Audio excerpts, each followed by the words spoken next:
January 2016, Charmayne started a global marriage movement, which is so incredible, for engaged women and called it WifeUp. Yes.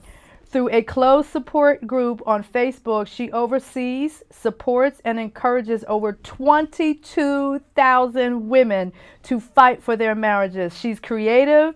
She utilizes her writing and visual layout skills to build brands, write blogs, create professional resumes, cover letters, and marketing materials. Girl, that's a mouthful. So how about if we just get started and tell us in your own words who you are? Mm-hmm. I am an agent of change, and I believe that somehow the world should be better. Yes. Because I put my all into it. Mm-hmm. I don't want to leave the world the way I found it. I want to contribute and make it better. And so everything that I do is focused around that. Excellent.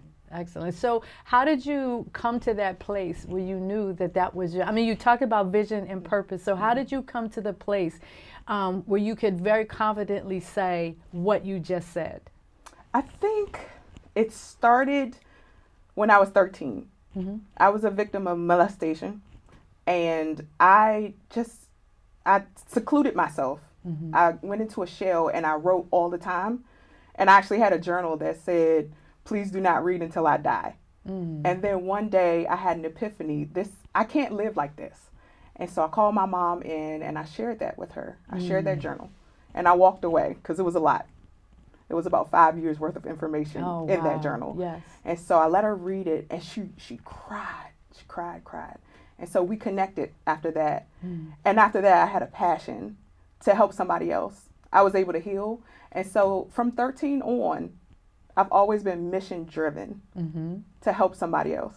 Excellent. So how do you, so that's your overall purpose. So how do you, so I have this theory that says you have a vision, you have a purpose, but you also have to action that. And so what are some of the steps that, besides the journal writing and what you went through in terms of sharing with your mom, what are some of the other things that you help to kind of get to that place, that you did rather, that help you to get to a place of wholeness? Spoken word was a place of wholeness. Nice. Faith, absolutely faith. Making sure that I read the Bible, I prayed, I went to church. I had to do that. I had to connect with other people. That was important as a process of my healing because it was easy to feel alone. And whenever I felt like I was alone and I withdrew from people, then I went back into that space. So I made sure I stayed connected, made sure I reassured who I was. I said affirmations because that's important. Yes. You have to affirm who you are. Even if you don't believe it, you have to speak those things into the universe, who you are. And so those are the things that I continue to do throughout my life. Spoken word, connection, and affirming, and prayer. Excellent. So in your bio, it talked a lot about engagement. So looking at engagement from the standpoint of what you just said and how you take your lessons in life, if you will, how you got through your own pain, and how do you have a conversation with someone else who may be going through something similar that you went through? I always try to find a common connection. So I try not to start with the problem. Yes. I always try to start with a compliment or just being real. I use my discernment for that because every situation is differently. And what I really do is I find a common ground, whether it's region, whether it's just something we like hair or makeup or something like that. And then I delve into the situation. And I use my judgment just depending on how much they want to say, because depending on the level of the hurt, yes, people may talk kind of distance about the situation. And so it really takes discernment to see how much someone wants to talk about it. Is it just a surface level discussion, or is it something you just want to delve right into? And so I always share my story first, just to open it up. Yes. I don't mind sharing my story. I'm healed from it. And so I'm able to talk about it now. And so I share my story, and then my story usually opens up after we had that initial small talk about hair and stuff like that. And then I share. Right, yes. And then usually that opens it up once I share my story. And then we just go into it, have conversations, do prayer. So what are some of the other struggles that you dealt with personally on this particular journey, and really getting to that point where you felt comfortable enough with yourself to be able to share your story? Because there's a lot that has to go on the inside for a person to get to that point where they're ready to just share their story and use it to help other people. I think the initial hurt when I was molested and healing from that was one. Yes. But my life was really an emotional roller coaster. But learning how to heal from that really helped me with other hurts that happened in my life. Yes. And so I dealt with the molestation, and then I went through some hurt through church. And so I ran a lot. I knew that God was calling me for something great when I was 16. So from 13, I started opening up about my story. At 16, God was giving me visions about doing great things, influencing people. And I was afraid. Yes. I really was. And so I ran from that. And then through a series of hurt at church, then I really ran. I was in the world for a while. I was drinking. I was doing everything I could to get away from what God was trying to show to me. Yes. And so then I finally came to a place where I began going to church again. I began developing my relationship with God again. And then I got married and went through that hurt again. And so I was in a place where I felt secluded again. I felt like I was alone again. But understanding what I had been through, I knew that somehow I wasn't alone. And I knew that it had to be another wife going through what I went through. Yes. And so instead of thinking about myself, instead of walking away from my marriage, God helped me to look outwardly and helped me to be the change not only in my marriage, but to start this global movement called WifeUp. And so that has always been my mission. Instead of looking outwardly or pointing the finger, I've always said, like, what can I do to be the change to the situation? So you had gotten married, and shortly after that, you realized that you guys were in trouble. Yes. That your marriage was in trouble. So can you talk a little bit about that? Absolutely. I'm very transparent, if you haven't figured out yet. Well, we talked for 2 hours without knowing each other, so yes. So 6 months is when I started WifeUp. Oh, wow. Okay. So we got married. We had a lot of external issues. Before, when we first got engaged, we were getting a house. Our house got broken into twice before we even got married. Oh, wow. And then we had our wedding. Actually, we're about to celebrate 2 years, April 4th. Yay. Very excited. We had our wedding. It was so beautiful. Yes. The honeymoon was beautiful. We went to Jamaica for a week. It was great. We came back, and my brother was arrested.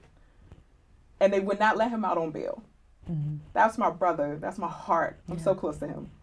And that broke me. And then my husband, he lost his job. And so he sank into a deep depression. I was depressed about my brother, and also being newlyweds. It was a lot of mess. And we really didn't know how to fix it. And so we both shut down. My husband shut down. He stopped communicating. And communication is key. Absolutely. To any relationship. And so us not communicating, we weren't growing closer together. We were growing further and further apart. We were fighting for no reason. And just, it became frustrating. Was that scary for you? It was so scary. Yeah. It was lonely. It was scary. I didn't know how to be the wife that my husband needed at the time. Going through my own stuff. I didn't have really anyone. I only had like my mom and maybe one more friend. But I didn't have like a large connection of wives who really poured into me. I had a lot of people who were single-minded. Like, they just didn't understand marriage and going back. And so I had people around me who was pouring negativity into me saying, oh, just go ahead and end it. Okay. You don't deserve that. Just walk away. He needs to get out of that. He needs to fix himself. I didn't have anyone saying, this is what you should do. Like, this is how we can help. Let's pray. Let's do something. So I didn't have that. And so I was ready to walk away. Was your husband a believer also? Yes. Okay. So at least you both had that. We did. Common We did ground. have Yes, that. We yes. had it. I don't think that it was strong enough at the time, honestly. Got it. And then I saw War Room. Oh my gosh. And yes. that convicted me. Yes. 6 months. It convicted me. I don't really think that I watched it. I kind of watched it and cried at the same time, but I was so busy just talking to God during the movie. He was revealing so much to me during that movie that I had to watch it again, really.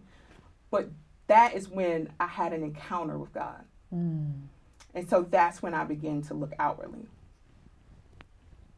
I'm not the only one going through it. I need to focus on me. And I need to change me and let my Creator change my husband. So do you mind describing the encounter that you had? It was guilt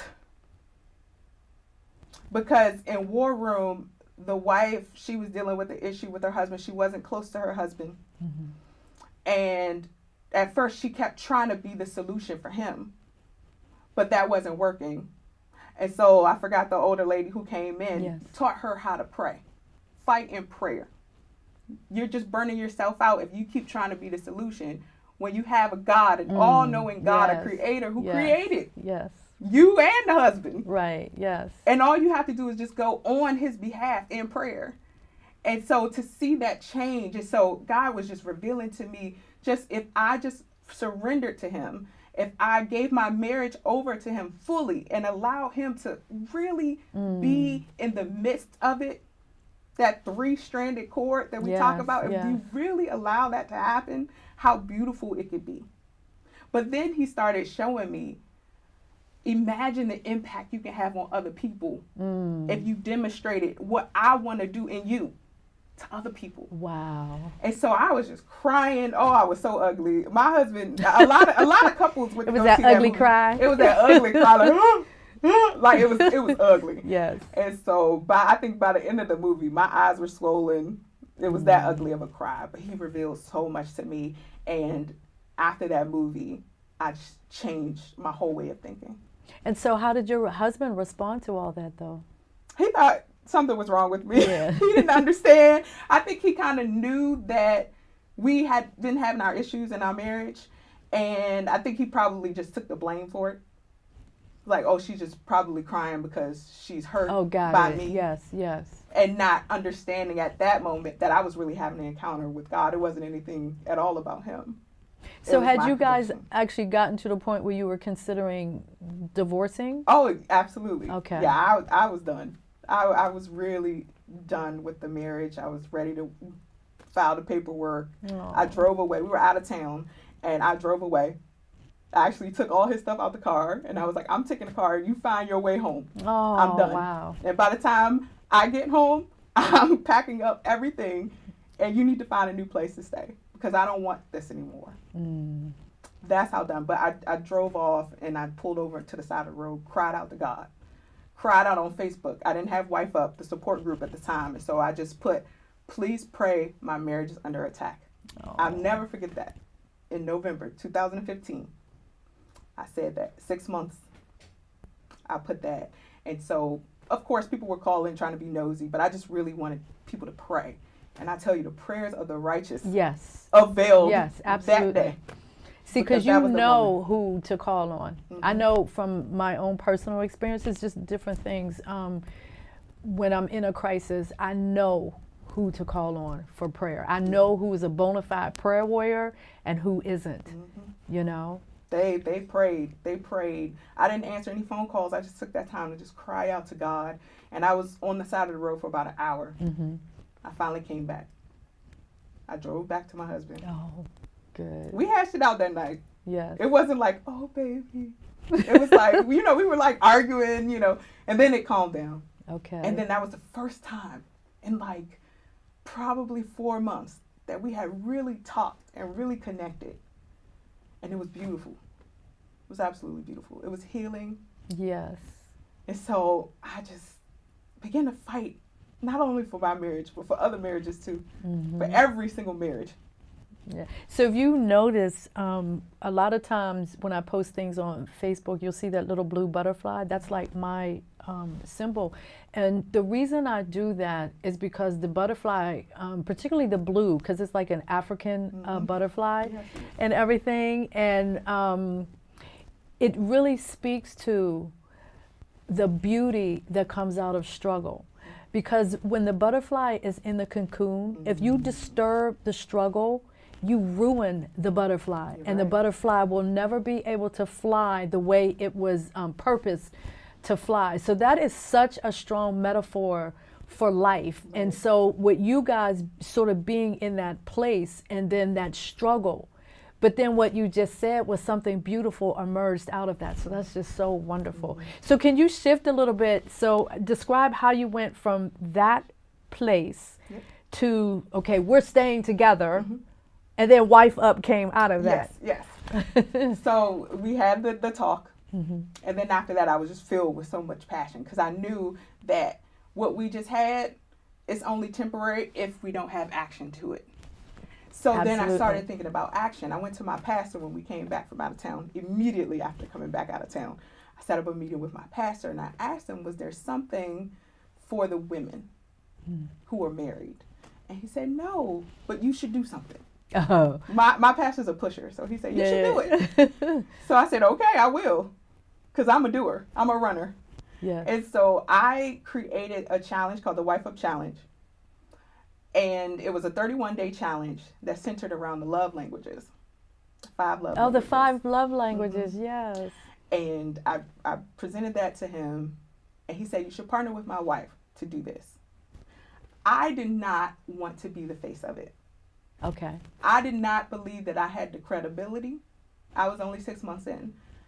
I didn't think that I should be the one. I wanted to hide behind my pastor's wife because she had been married for 27 years or something at that time. And I was like, I'll just be the administrator. And she said, no, this is something that God gave you. I will support you because it won't be as effective if I do it for you. You need to do it. Oh, wow. And so after that, I said, okay. And I was like, God, have your way. So then he revealed to me that this challenge that I was doing was going to be beyond 31 days. It was just called the WifeUp Challenge. He showed me that this was going to be a global movement. Oh, wow. And so instead of just doing the WifeUp Challenge, I created in January of 2016 the WifeUp Support Group. And so I actually launched that first. Okay. Within the first day, we launched it in the evening. It was around 5 o'clock. Within the first hour, I had about 1,000 people who joined the group. Wow. 2 weeks later, when the WifeUp Challenge started, I had about 5,000 people. Wow. And to this day, we're actually over 22,000. We have over 23,000. And they're all over the world. All over the world. But see, that just goes to show you that people are just people. You know, we got all these ways that we divide and categorize, and you're this or you're that. But the bottom line is we are all people. We're all human beings. We're all spirit beings and all of that. And I think what you just described is a testimony to that. Absolutely. When you put a word out there and women all over the world respond like that, that's amazing. And that's God. Yes. It was like a modern day Acts movement. Yes. It was amazing to see. Yes. And we started out introducing ourselves and showing pictures of us and our spouses. And that love became so contagious. And just people kept sharing, people kept joining. And it was just like a love fest. It was amazing to see. And it's still amazing to see. I absolutely love the group. I don't know everyone personally or even physically, but this has opened up the door for so many women who naturally would not be able to connect, but they are able to connect in such a way that is so powerful. And I'm so excited that last year was really the foundation to do online stuff. And so we really built an online marriage movement. And this year, God is doing those same types of things, but more in person. And so now our women are able to come together and do different things. So I'm really excited about what's to come. Can you describe some of the activities and stuff that you're Absolutely. going, and given that you live in the United States, right? And so you're doing a couple of things. I know you have a couple of events that are Yes. going to be coming up. Is it your intention to take this and replicate it across the world? Absolutely. Okay, so let's hear about that. Yes, yes. So we had a few events actually that just passed, and we have an upcoming coupled up marriage getaway. Really excited about that. In January, I started a show called Truth Talk with Husbands. And so I want to take that and do different segments. So can you describe that a little bit? Yes, absolutely. This season we've been doing with husbands. And so it's a panel that the wives, they submit questions. And all of them are anonymous. So I represent the wives. And so I have a panel of husbands who answer them candidly. Oh, wow. They don't know the questions. And so on the set, I ask the questions and they answer from a husband's perspective, because it's really just what women want to know, how guys think when it comes to their marriage. They don't understand. So we're just trying to gain understanding. And so it has been hilarious. It's been awesome. It's been like marriage counseling in an hour and 15 minutes. And that airs on Thursdays at 7:30. Okay. And then, is this radio or is it? This is Facebook Live. Oh, nice. On Facebook Live, we had that show. Oh, nice. And so we're going to take a break. April 6th is our season finale, and then we're going to pick back up. So on our WifeUp page, it will be more information. I haven't decided a date on when we're going to pick back up. Okay. But we also have the Coupled Up Marriage Getaway, May 19th through the 21st, and we're bringing Truth Talk to the getaway. Oh, nice. So I'm really excited about that. It is going to be an amazing experience. This is not your average marriage retreat at all. So what do you have planned? This is a true staycation getaway. Okay. It's really like a collaborative wedding. I'm really excited about wow. it. So on the 19th of May, we're going to have a formal ball and a dinner. Oh, wow. We're going to come together, we're going to connect, have a welcome reception and a formal ball and dinner. And then on Saturday, we're going to have the Truth Talk brunch. Okay. We're going to have an awesome panel. And this is in Virginia. Yes, this is in Chantilly, Virginia. Okay. Yes, not that far from here. No, just not a at drive all. down. Not at all. Exactly.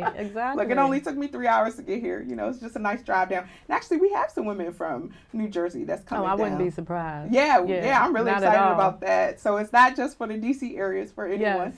Yes. And on Saturday, we're going to have the Truth Talk brunch. Then we're going to have massage classes. Oh, nice. We have a woman who's an erogenous coach.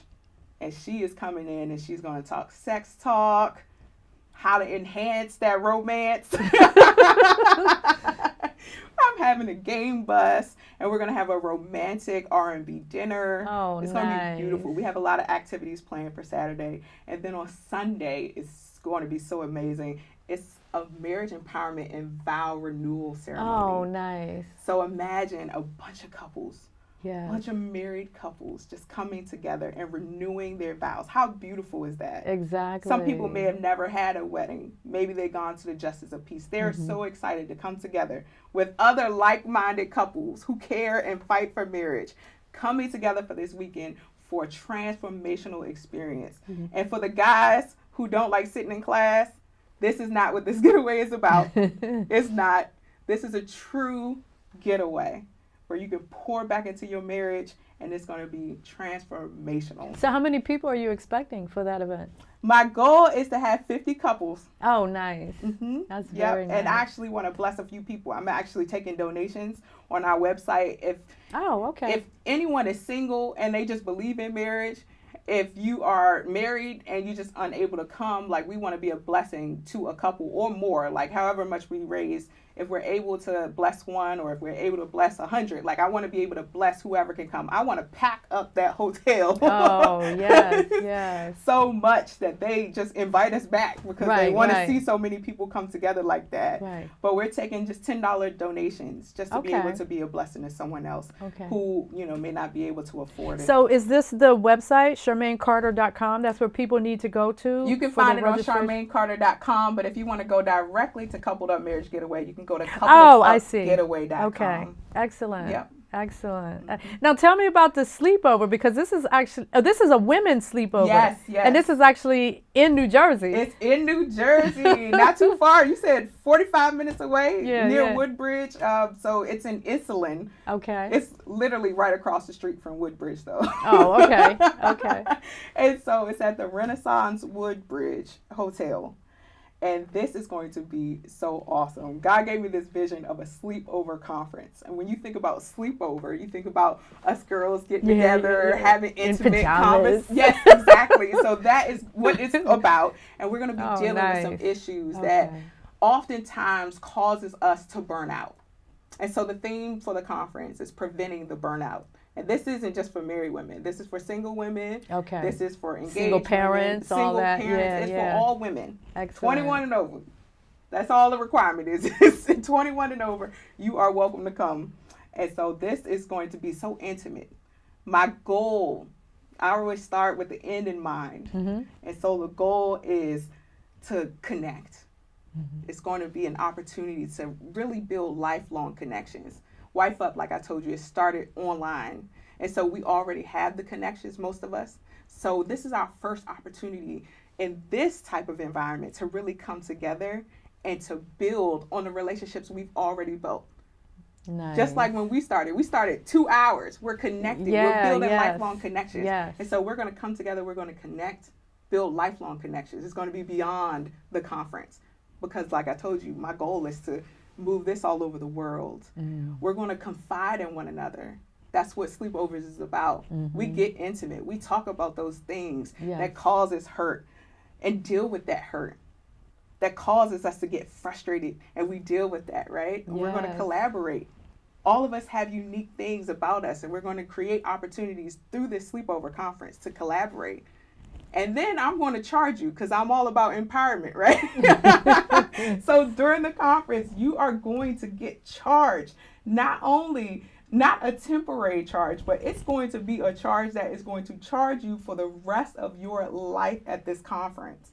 So that we can continue to charge other people, because that's what it's about. That's what it's about. That's what it's about. So that is the goal for the conference.